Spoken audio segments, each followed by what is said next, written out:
Today is an exciting day.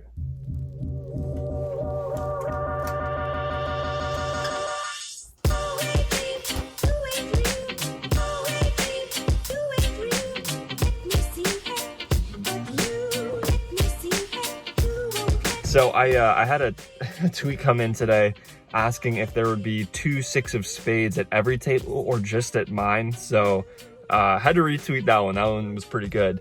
But we're gonna be heading over there soon. But right now, gotta get a haircut. Been putting it off. I was in Vegas last week.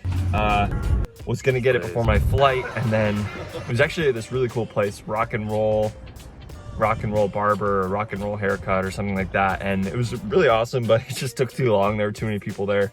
Had to skip it, had to go to the airport. So running and getting it today before the meetup game, see if I can avoid being my usual late self. We're gonna do our best here.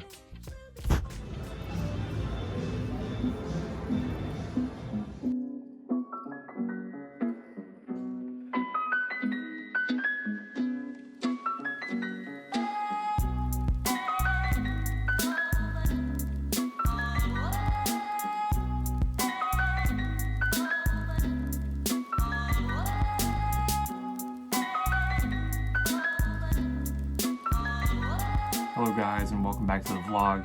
If you're new here, my name's Matt. Please consider subscribing to this channel if you like these videos. Give this one a thumbs up. Really helps with the algorithm. You know what also helps with the algorithm is leaving me a comment down below. I'll ask for it at some point in the video, but you could just do it now, just for me.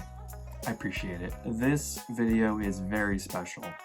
It was for a meetup game that we had at Maryland Live with Andrew Nemi, Brad Owen, Johnny Vibes, Trevor Savage, and myself. And I'm pretty sure there were some other vloggers there as well who just were not, really on the docket, but kind of came and hung out. Yeah, so kind of crazy. We're calling this one the mother of all mugs, and rightfully so. This meetup game ended up having 23 tables of 3-5 no limit hold'em going simultaneously. Pretty cool experience, just very crazy to sit down in that sort of environment. It's really cool when an event like this can bring so many people together to meet, hang out, play poker, and maybe get a few drinks along the way. So along that same train of thought, there were a few times where I got to meet a subscriber who had been watching the vlog pretty seriously for a while. And one of them was nice enough to get me a deck of cards. Now, on the surface, this is just sort of a standard deck, nothing all that special about it. But if you remember back several videos ago, for those of you who've been around for a while, we had a video where there was a little bit of a graphics mix-up, just a little bit of confusion. And there were 2 6 of spades in that deck.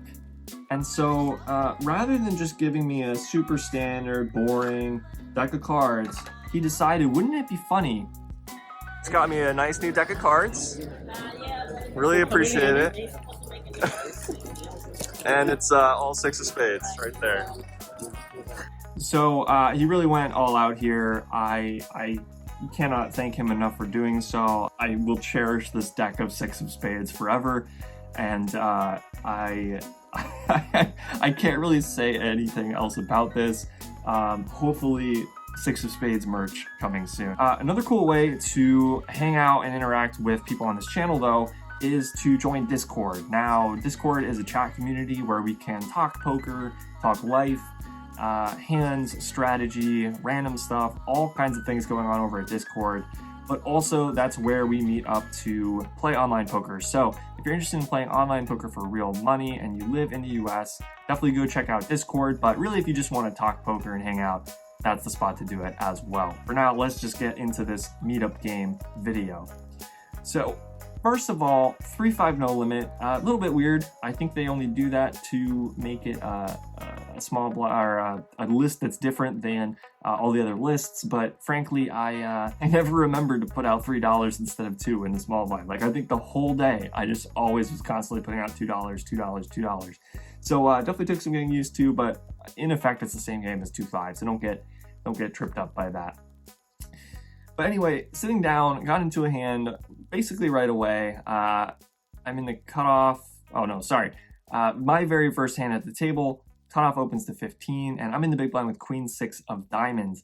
Now, this definitely isn't a great hand, and a lot of times I'll fold my big blind pretty tightly compared to a lot of other players, but it is the meetup game. I'm going to give some action here, and first hand here, I didn't come to fold. So I put in the call. I'm going to go heads up to a flop of 10-9-7 with 2 diamonds. So as my buddy Andrew Nemi would say, pretty favorable. Now, on this board, definitely going to be putting in some aggression. I don't usually like to lead too often as the preflop caller, though, so I'm planning to put in a check raise here. I do check. He bets 20, and I stick with the plan and make it 65. He makes the call, though, and the turn is the ace of hearts. Now, this is not a super good card for us, but at the same time, aside from ace-x of diamonds, I don't think he improves on it that often. I don't think he's ever getting to the turn with the naked ace-king with no diamonds. So I do want to put pressure on his overpairs that are now no longer top pair, and I go ahead and make it 95. However, he quickly thwarts our plans and makes it 300 to go with just about $200 behind. So now we have a pretty awkward situation. We do have the gutter, we do have the flush draw. The flush draw may be good some of the time, but now there's probably a risk that he has ace-x of diamonds. I don't think he should raise ace-x of diamonds. I think he should just call with that hand, but players do it all the time. It's certainly possible that he's doing it now. So I don't think we can really do much here. On top of him maybe having ace-x of diamonds, which has crushed, he can also have straights. He can also have sets, and we're just not doing well enough against that range. There's not enough money behind to justify implied odds sorts of thinking here. So we just really have to let it go. That's what I do. I fold it, and he just straight up shows us jack-8 of spades. So I don't have footage on this hand or anything, but yeah, he had it. He had it. So this next hand, cut down a little bit. I'm in the hijack, and I open queen 10 offsuit to 20. Cutoff calls, and we go heads up to a flop that is queen high, queen 8-7. So a lot of times I would be betting this board. It is wet. I would like to protect this queen. But when I'm a little bit lower down in my range, when I specifically have the 10 of spades, I want to have some checks here. I block a lot of his natural continuing hands, like opening straight draws and spades. And on top of that, I'm just going to prefer to have some of my weaker queens check here. So I decide to check, and he just checks it back. The turn is the 6 of spades, which, because, you know, we didn't bet anything on the flop, is not nearly as bad a card as it normally would be. I think we can definitely start betting now, get some action from worse, and just kind of go from there. But I'm still wary of this board because, you know, at this point, we can lose to a lot of hands, particularly on the river. So I go ahead and bet 30, and he makes the call. The river is the king of clubs, and I think that our decision is pretty close here. I actually think it's a pretty good card for us because king-queen now is less likely, although he's likely to bet flop with that anyway. When I think about the kinds of hands he can have, I think it's a lot of pocket pairs, a lot of 8x, maybe a 7 or a 6 sometimes, but not really anything a whole lot stronger, because I think most of the hands like sets and 2 pairs would raise earlier. So I'm actually feeling like my hand is pretty good here most of the time. I lose to queen jack, king queen, but not a whole lot else in my mind. Maybe some king x of spades specifically, but I didn't necessarily think he was going to peel turn with like just the king of spades in hand. I thought it was much more likely that he would have like an ace of spades and then another card. So I felt pretty good betting 50 here, but he makes the call with a better hand. He shows us ace king with the king of spades. So maybe a little bit thin there. I think if anything's off here, it's probably my river bet sizing. And you could certainly argue that I should have bet flop, but I think that's a little bit results oriented. Let me know down in the comments what you would have done in this hand, if you think checking the flop was a mistake, if you would have bet the river for value when I played it how I did. Just want to know what you think. Quickly chipping down.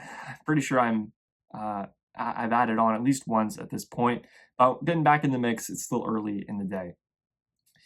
So in this next hand, I am facing a raise from the hijack to $15, and I'm in the big blind with ace jack of spades. So I think that versus the hijack, this is definitely worthy of a 3-bet. I bump it up to 60 and he makes the call. The flop ends up coming out queen 7 deuce with 1 spade. So I'm definitely going to be c-betting here. Pick a smaller size of 50 and he makes the call.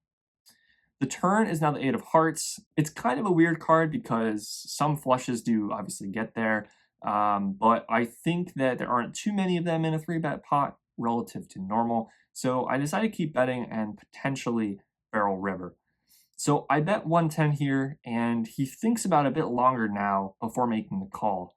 Just kind of the way he thought about it, I don't really feel like he's all that confident. I don't think he has a heart in his hand, honestly, because he probably would have called quicker if he had like Queen X with the King of Hearts or King Queen with the Queen of Hearts, something like that. It would be like a much more straightforward call. So I think he's definitely sort of light here, a little bit on the weaker side, but kind of have to play it by ear depending on what the river is. However, the river is a 6 of hearts, 4th heart on board, and I think now the door is basically open based on his body language, based on how he seemed calling the turn. I just go ahead and jam it in there for 350 effective, and he folds pretty quickly. So not necessarily a lot of like strategy there. It's definitely not a very constructed way to barrel off, but one of those things where you're just playing live and things just kind of come together and it works out. In this next hand, I am in the straddle, and the small blind and the big blind both limp. I check with the good old 6-3 offsuit. Seems like the right thing to do. But notice that we have the 6 of spades in hand, so that's gonna be pretty important here.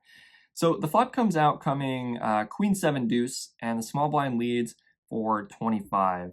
The big blind calls, and there's really no earthly reason why I should be continuing here. There's no good reason at all to call, except for the fact that I have the 6 of spades in my hand. And this is a table where the guy gave me the deck of spades, the deck of the 6 of spades. So I can't really go away just yet. I have to try to find a way to win this hand.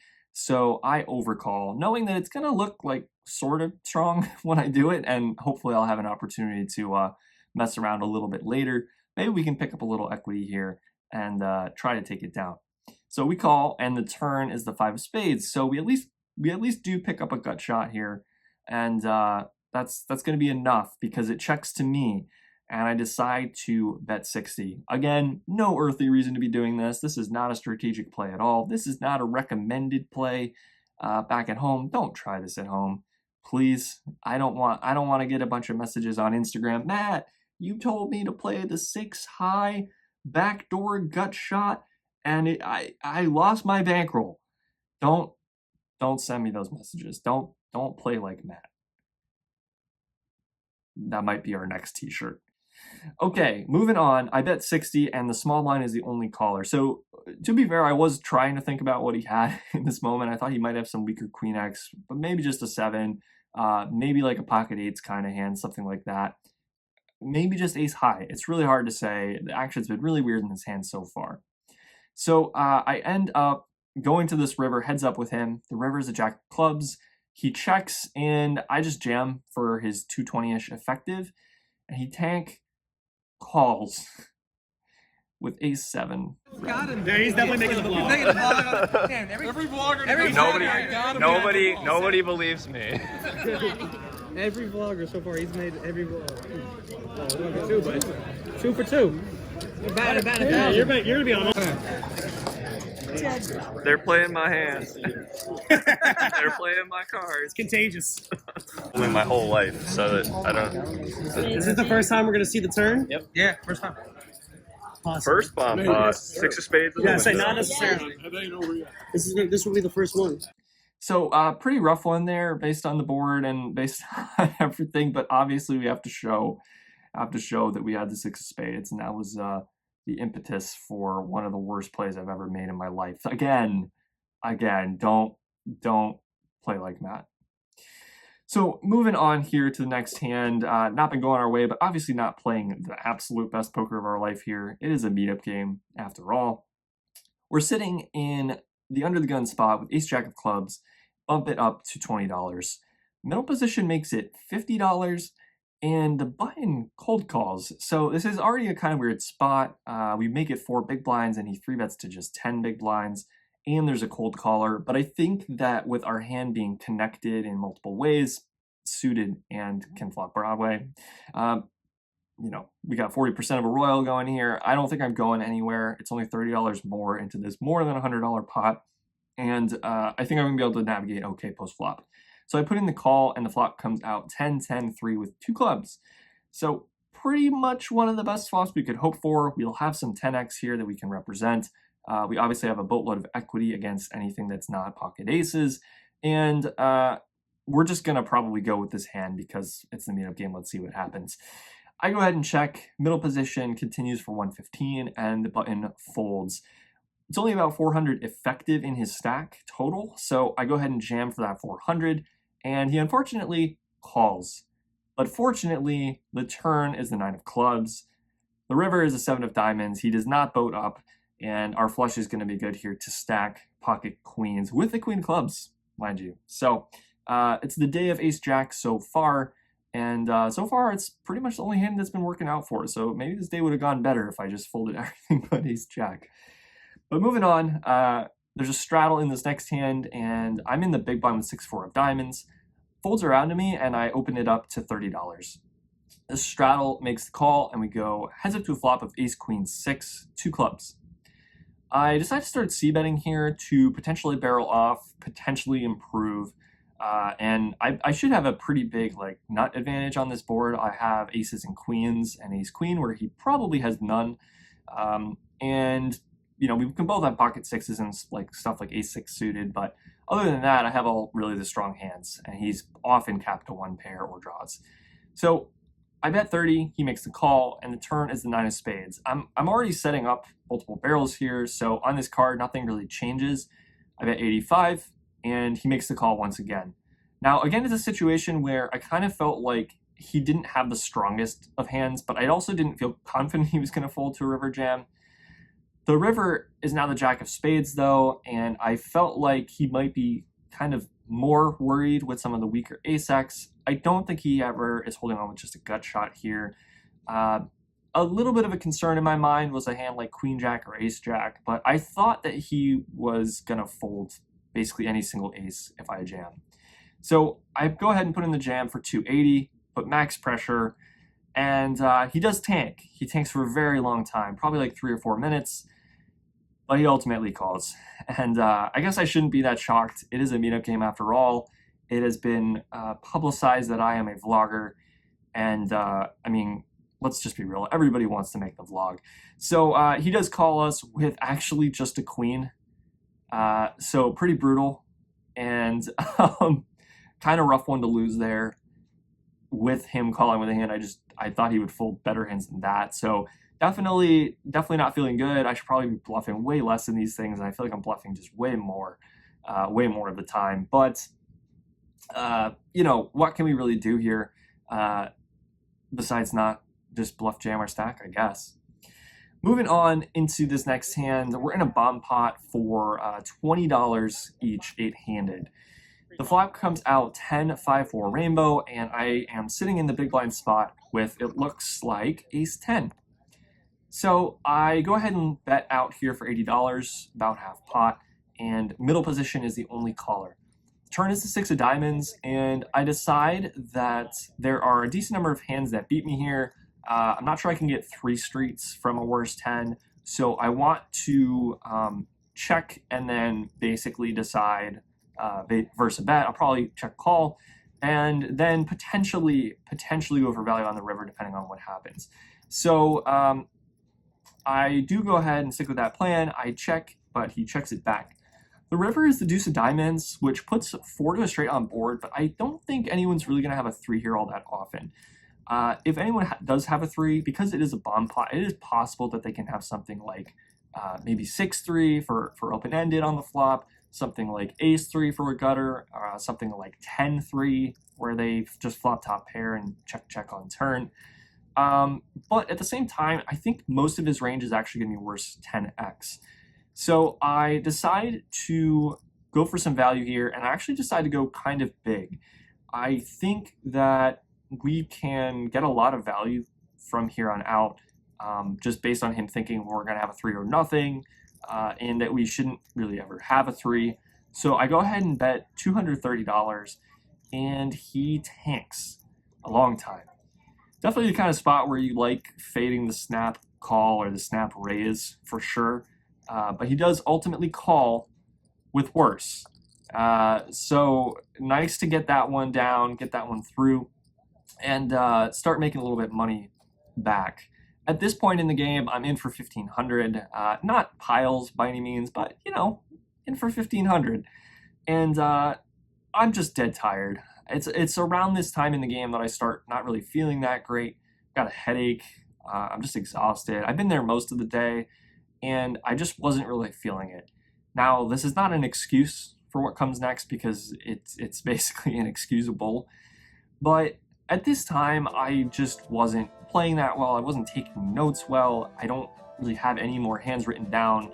But there were a couple hands where I just said, let's flip.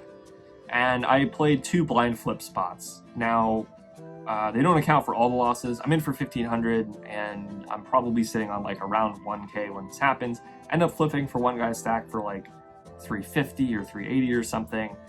Lose that one, and then lose another one for the rest of my stack, which was around 500 at the time.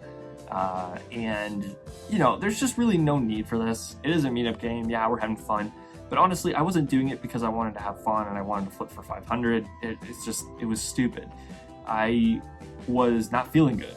And I find that when I'm not feeling good at the table, I end up playing worse, of course, but playing worse in a way where it's like, I did that so I could leave and go home. And a lot of you guys will say, well, duh, Matt, obviously you can leave and go home. You can leave and go home wherever you want. That's the beauty of cash games. And it's like, yes, but meetup games are super different, man. It's like you're there to hang out with people, to interact, to kind of like be a host. And it's super different from just sitting in a random casino game without any like additional purpose or without knowing the people there. So I find myself a little bit more tied down to those games. And even though I wasn't really feeling that well, I think in my head, I mean, I wasn't really thinking, but I think that the equivalent of what I was thinking was that, you know, I couldn't really justify just like getting up and leaving. So I kind of gave myself an out by doing that and getting stacked. And then it's like, oh, well, I got stacked, so I'm going to go home. That's obviously very stupid. Again, don't play like Matt. Don't blind flip for 500. I mean, do it if you want to and can afford it, but like, you know, don't do it because you're not feeling great. You can just get up and leave.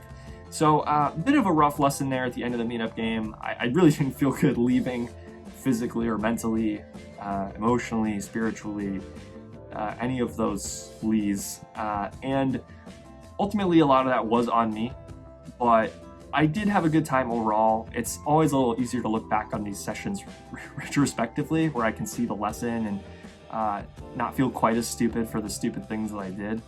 But at the end of the day, you know, it was a great meetup game. I got to meet so many cool people. I wouldn't really trade the experience, but I do wish I'd done some things a little bit better. Let me know down in the comments if you've ever had a session like this where it started out okay, but some kind of factor contributed to you not performing well. We've actually been talking about this in the pro group over at School of Cards. This month we've been discussing higher level poker performance, and it really made me reflect on a lot of this kind of stuff. So it's been good, even though that session was not so good. So remember, Discord, information down below. You can hang out with us, play poker with us, and really just chill. More information will be coming about that, but don't forget to check out Uproar merch below, Matt Vaughan Poker merch below, and hopefully Six of Spades merch coming soon. We'll see. We'll have to see. If you guys buy some Uproar merch, I'll definitely do it. We're at 0 sales so far. But again, just support if you want to. I don't expect you to wear a t-shirt you don't like. And that's going to be it for me. I'm super rambling. I don't know why I can't stop talking. I need to film like 3 more videos to be caught up. So I'm gonna leave now. Bye.